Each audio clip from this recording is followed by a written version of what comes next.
klarifikasi terkait dengan dugaan korupsi proyek laptop Chromebook senilai 9,9 triliun rupiah ini.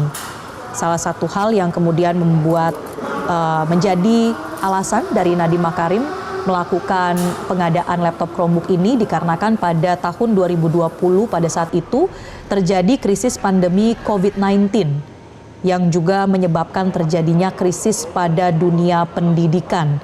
Sehingga Nadiem menjelaskan bahwa saat itu pengadaan laptop adalah menjadi upaya mitigasi agar pembelajaran di sekolah bisa tetap berjalan dan juga bisa menghindari terjadinya learning loss atau hilangnya kesempatan belajar bagi para siswa.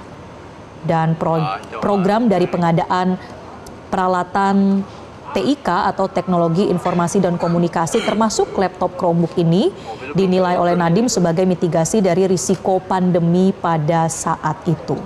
Namun memang ada pula keterangan yang menyebutkan bahwa untuk Chromebook tersebut sebetulnya tidak dapat digunakan atau tidak efektif pengadaannya terutama untuk di wilayah 3T terdepan, terluar, dan tertinggal di Indonesia.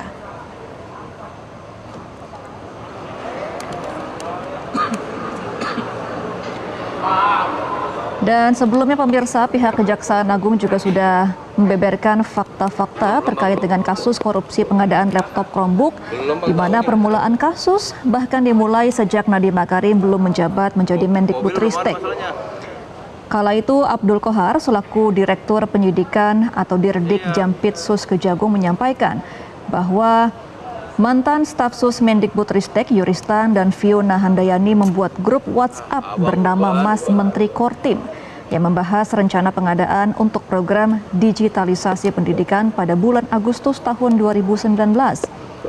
Pengadaan sejumlah alat penunjang pendidikan itu akan terrealisasi apabila Nadiem Makarim dilantik menjadi menteri pada Oktober 2019.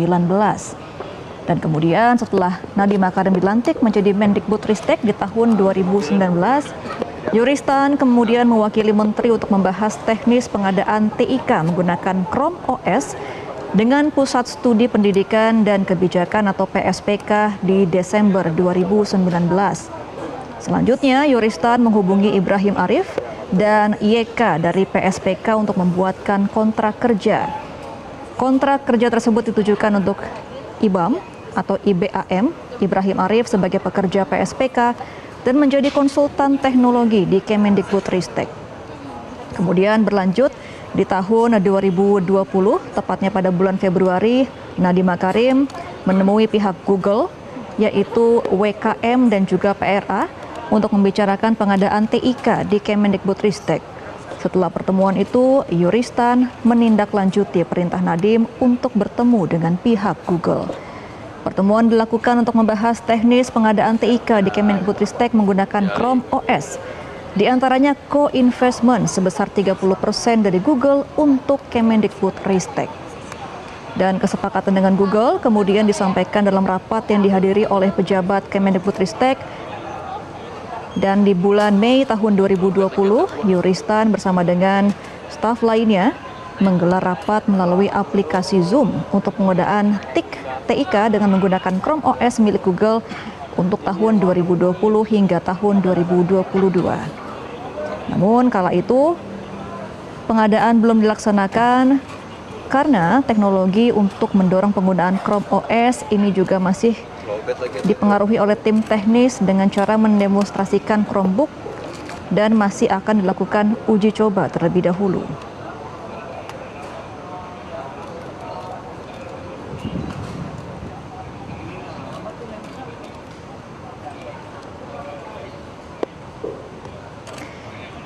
Dan pemirsa, perkara ini juga memiliki kerugian negara sebesar 1,8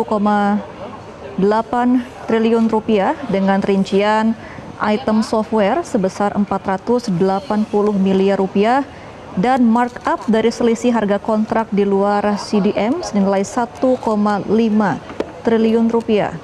Sementara itu, kasus dengan proyek senilai 9, triliun rupiah ini sudah menjadikan 4 tersangka sebelumnya yang merupakan bawahan dari Nadiem Makarim ketika menjabat menjadi Mendikbudristek.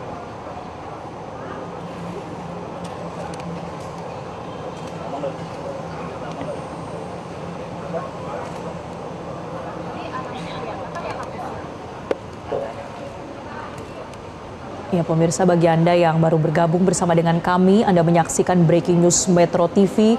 Pada sore hari ini Kejaksaan Agung Republik Indonesia telah menetapkan Nadiem Anwar Makarim, Mendikbudristek periode 2019-2024 sebagai tersangka kasus pengadaan laptop Chromebook yang tengah disidik oleh pihak Kejaksaan Agung.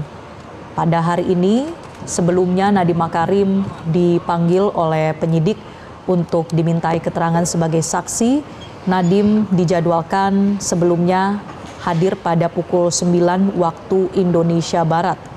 Dan ini adalah pemeriksaannya untuk ketiga kalinya setelah sebelumnya ia menjalani pemeriksaan pada Senin 23 Juni dan juga pada Selasa 15 Juli 2025 lalu, di mana Nadiem telah ditetapkan sebagai tersangka dan akan ditahan selama 20 hari ke depan untuk kepentingan penyidikan.